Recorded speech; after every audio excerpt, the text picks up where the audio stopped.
hvernig getum við byggt ódýrt, hagkvæmt, fallegt húsnæði sem aðgengilegt öllum og stenst okkar, þú veist, veðra- og jarðskjálftakröfur. Já.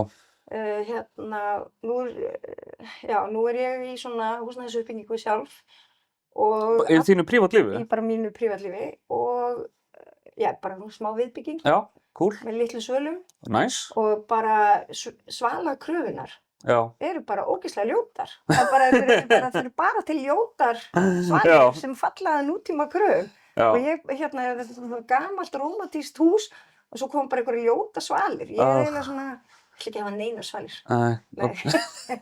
Nei, ég ætla ekki að hafa neitt svalahandrið.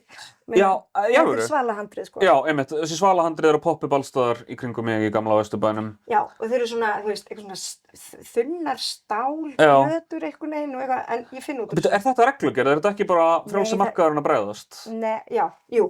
Þetta er frjálsi markaður.